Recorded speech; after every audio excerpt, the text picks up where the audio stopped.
Hoje vocês vão conhecer 11 plantas que não precisa de sol, tá? Então são plantinhas aí que corre de sol forte e por isso elas são muito recomendadas aí para você cultivar na varanda, por exemplo, né, onde recebe somente aquele solzinho fraquinho da manhã ou até mesmo dentro de casa, se for num local bem iluminado. A nossa primeira planta aqui, gente, ela é muito tropical e muito linda. Olha que desenho maravilhoso dessa folhagem, né? E ela é uma planta perene, né? É uma alocásia. A gente chama ela de cara de cavalo ou então de punhal malaio. Ela tem esse brilho metálico, né, nas nervuras que são meio que transversais. E ela é uma planta fácil de cultivar desde que seja protegida do sol forte, né? E também em substrato rico em matéria orgânica. Por isso eu cultivo ela aqui no vaso, né? Se ela não estiver gostando do local, né? De repente se o vizinho corta uma árvore que estava sombreando ela, então eu mudo ela de lugar. E aqui eu tenho mais uma, né? Olha como ela é linda. Só que numa versão bem menor, né? E a folhagem dela é tão marcada quanto a outra, né? Então, esse tom prateado aqui. E quando as folhas são novinhas, olha, tem um brilho maravilhoso. E no verso dessa plantinha, ela é roxinha, tá? Assim como a versão maior. O verso dela aqui também é roxo, tornando ela uma planta ainda mais interessante. Então agora nós vamos para a terceira plantinha, são 11, né? E aqui nós temos uma que é de muito fácil cultivo e muito flexível, muito versátil, que vai muito bem em vaso, vai muito bem em canteiro também, como planta de bordadura, né? Ou então como renque, ou então como planta isolada mesmo. Ela tem essa linda folhagem, né, com esses risquinhos que são verde e são amarelos, né, ou então em versão de creme. Vai depender da quantidade de luz que a sua planta recebe e também da nutrição que ela consegue retirar do substrato. Ela é considerada de muito fácil cultivo, uma planta que vai muito bem, tá? Tanto no sol pleno, então de repente você deu um nó na sua cabeça, né? Se você já conhece a Pleomele, porque talvez você já tenha visto ela sendo cultivada em sol pleno. Ela vai muito bem em meia sombra, como é o recomendado, né? Aquele sol parcial, só algumas horas de sol durante o dia, e vai bem também na sombra. É uma planta extremamente flexível, então dificilmente você vai conseguir errar com essa planta, porque ela é muito fácil de cultivar. Inclusive é recomendada para jardineiros iniciantes e é super ornamental.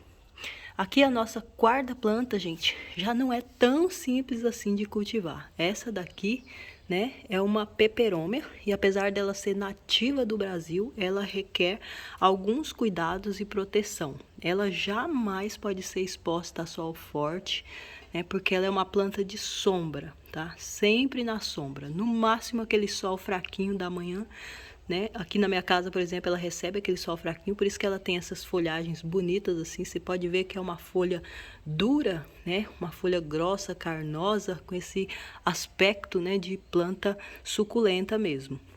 Ela lembra muito a casca da melancia, tá? E é uma planta que requer um substrato também rico em matéria orgânica. E ela tem esse brilho maravilhoso na folhagem, gente. Parece assim um cintilado, sabe? Um esmalte assim todo brilhoso, muito lindo, um brilho bem refinado. Essa é a Peperomia melancia, né? E aqui a nossa quinta planta, essa daqui todo mundo conhece, né? Que ela é muito fácil de cultivar também, uma planta de sombra, né? Que é coringa, é uma planta muito utilizada por paisagistas, jardineiros, né? E também, né, em residências comuns, já que ela é uma planta muito fácil de cultivar e geralmente a gente cultiva ela dentro de casa. Ela é bem resistente a locais mais sombreados, né? Então, assim como as outras, ela gosta de bastante luz, então aquele sol fraquinho da manhã ela ainda suporta, mas ela fica bem feinha se você colocar ela num local onde ela recebe sol forte, tá? Ela queima as folhas e fica toda amarelada, fica toda feia. E uma coisa interessante dessa planta é que, além dela ser muito bonita, ela é uma planta que gosta de pouca rega. Então, se você é aquela pessoa que esquece de regar a sua planta, a Zamioculca, né? Essa planta aqui, ela é uma planta para você, né? Porque se você esquecer de regar ela, é melhor do que se você manter ela encharcada. Inclusive, eu recomendo que você faça bastante furinho no fundo do vaso, porque ela não suporta encharcamento, já que ela tem, né, um tubérculo, uma batata nas raízes dela que já tem uma reserva de água e nutrientes muito boa. E por isso mesmo, ela não suporta ficar em substrato encharcado por muito tempo. E agora nós vamos para a nossa sexta plantinha que está aqui do lado, né? E está em vaso. Né? Essa daqui é uma espécie de samambaia, que na verdade é uma avenca, né? Uma planta dançarina, porque com qualquer ventinho ela já baila, né? Então é uma planta bailarina. E essa mudinha aqui eu fiz ela recentemente, né? Separei ela da toceira da planta mãe, que está aqui. Né? A planta mãe tá aqui nesse cantinho, vim aqui só mostrar para vocês rapidamente. A planta mãe já se recuperou, olha, vocês podem ver aqui que a folhagem dela tá bem bonita. O substrato para ela aqui, eu coloquei um substrato rico em matéria orgânica, por isso até, olha, já tem ali, tá vendo ali, olha? Esse branquinho aqui, gente, olha, é cogumelos, tá? E o cogumelo é um indicador de que o substrato está fértil, rico em matéria orgânica e também um indicador de umidade, né? Que é justamente como essa plantinha gosta. Alguns cogumelos são comestíveis, então, como eu não sei se é o caso desse, alguns são venenosos, eu nem toco neles, tá, gente? Eu simplesmente deixo eles aí. Mas voltando para cá, né, para minha mudinha já pronta, ela já está completamente desenvolvida e eu estou simplesmente aguardando ela encher o vaso. Aqui eu tenho a sétima plantinha, que é, olha aqui como tá lindinha, gente. Ó, mudinha que eu fiz recentemente é a nossa tapete de rainha, né? Ou então laço de amor, lacinho de amor, planta tapete. É uma epícia, né? Uma epícia cupreata, é o nome científico dela. Ela dá essas florzinhas graciosas, né? Mesmo quando está em botão, ainda fica bonitinha. E de qualquer forma, a folhagem dela tem esse craquelado maravilhoso, né? Que já deixa ela muito bonitinha. Geralmente ela é cultivada como plantinha pendente, né? Ou então como planta de forração. Quem me acompanha lá no Instagram sabe que eu fiz aqui, né, um jardim vertical composto, né, com 3 fileiras aqui de 4, que são somente de epícias, né, tapete, lacinho de amor, só que todas com estampas diferentes, tá? Todas são diferentes aqui. Aqui na parte de cima, olha, tá vendo? Eu coloquei aqui hip hops, né? São mudinhas, elas não estão enraizadas ainda, por isso que estão feinhas assim. Que elas têm essas florzinhas delicadas, né? Que depois dá um tom bem leve, né? Pro jardim vertical. Mas aqui embaixo, olha, algumas estão sofrendo um pouquinho, ó, umidade, tá? Que fez isso com a folha. Já aqui vocês podem perceber que ela tem, ó, uma leve, tá vendo aqui, ó? Uma leve queimadura, tá? Que é do sol. Elas ficaram muitos dias em local sombreado e eu não fiz o processo de rustificação. E por isso, essa daqui não sofreu tanto, porque tá na parte de baixo, né? Aqui do jardim vertical. Então, as que estão na parte de baixo não sofreram tanto. Essa daqui não sofreu nada, tá? Porque essa daqui já estava rustificada. Porém, essas aqui que estavam na parte de cima sofreram um pouco com o sol, né? Um pouquinho, uma leve queimadura, mas logo logo elas se recuperam porque elas estão aqui num local onde quase todo o tempo elas recebem, né, apenas sombra. Então, na medida que elas forem se recuperando, se desenvolvendo, elas vão ficando mais resistentes ao pouquinho sol que elas recebem aqui nesse lugar. E, aliás, esse pouquinho de sol que elas recebem, gente, seja na parte da manhãzinha ou da tardezinha, é ótimo para o desenvolvimento delas, tá? Só não pode ser sol forte, mas se for cultivar ela, né, pode ser em local sombreado, mas que seja num local de muita luz, bem iluminado. E a oitava plantinha aqui, que eu tô achando muito lindinha, é o cingônio, né? O cingônio rosa. É uma planta que eu adquiri recentemente, que ela já tá até soltando algumas raízes aéreas. Então, assim que ela se desenvolver, eu pretendo fazer outra mudinha dela. Até porque ela é muito fácil de fazer mudas, né? Qualquer raminho dela pega facilmente e ela é uma planta muito fácil de cultivar. E o cingônio, né, original, deixa eu mostrar pra vocês aqui, olha, tem uma mudinha aqui perto de mim, caiu uma florzinha aqui, deixa eu tirar ela. E ela tem esse formatinho de seta e tem, opa, mais sujeirinha. E tem essa estampinha, né? Na verdade não é uma estampinha, mas esse tom de verde. Mas vocês conseguem perceber, olha, no canto tem mais. Na medida que ela vai ficando mais velha, ela vai mudando completamente. Um dia eu faço um vídeo só de cingônio para mostrar para vocês. É uma planta muito fácil de cultivar e muito resistente, gente. No sol, na sombra, meia sombra. O local ideal é meia sombra. Mas nessa versão rosa eu estou cultivando aqui na minha casa na sombra somente, por enquanto. Já a nona planta aqui para vocês, olha como tá lindinha, né? É uma planta de sombra mesmo, que geralmente é cultivada embaixo de árvores, né? Que é o clorofito. Aqui em casa eu gosto de cultivar ela dentro de casa, porque ela ajuda a purificar o ambiente, né? Ela dá umas florzinhas branquinhas super graciosas. Tem um bichinho ali, gente. Um bichinho verdinho ali, agora que eu tô vendo ele, tá? Mas essa plantinha, ela gosta de regas, tá? Apesar dela ter uma batatinha, uma reserva de água, né, e de nutrientes.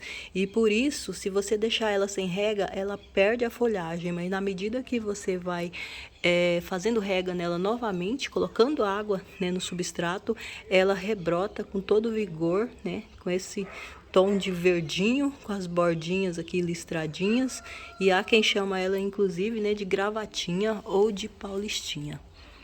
E aqui eu tenho, né, um cacto daquele bem violento mesmo, que você coloca o dedo nesses espinhos aqui, já fica super dolorido.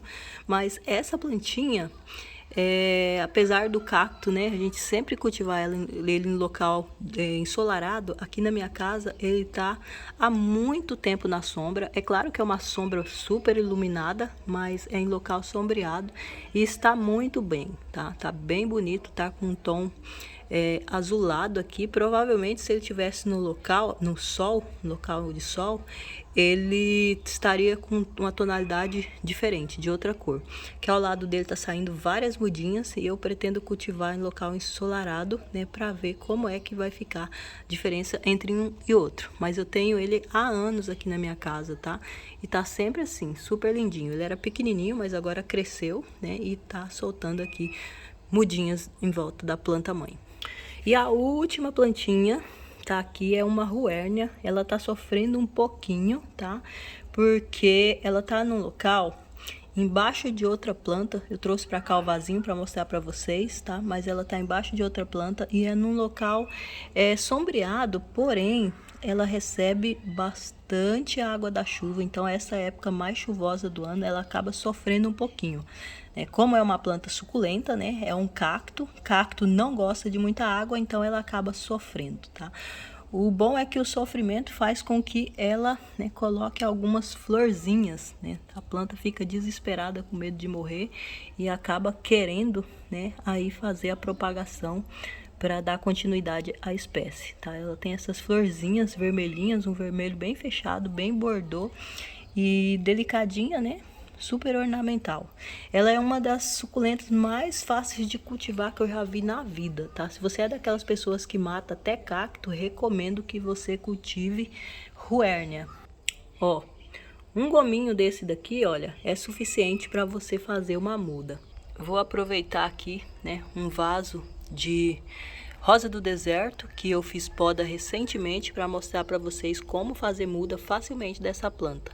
Simplesmente você vai deitar esse gomo aqui, tá vendo? Você vai deitar aqui na terra, tá? Você não precisa plantar ele vai enraizar e vai soltar brotos. Coloca ela numa terrinha, tá? De preferência uma terra onde ela não fique encharcada e que tenha matéria orgânica. E um pouco de areia, né? Para não reter a umidade por muito tempo, que é assim que os cactos gostam.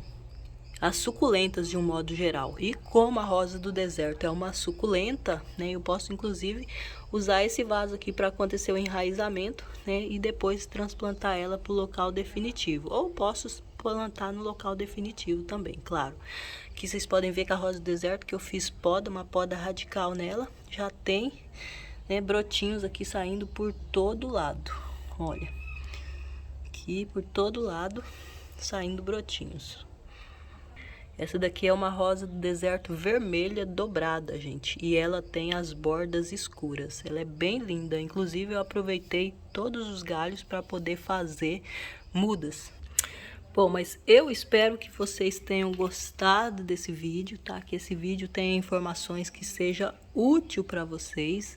E se você gostou, então compartilha, pode deixar aí nos comentários, né, a sua dica, a sua sugestão, a sua dúvida, que eu tô sempre respondendo, colocando coraçãozinho, tá? Eu ando lendo todos os comentários, tá? Na medida do possível.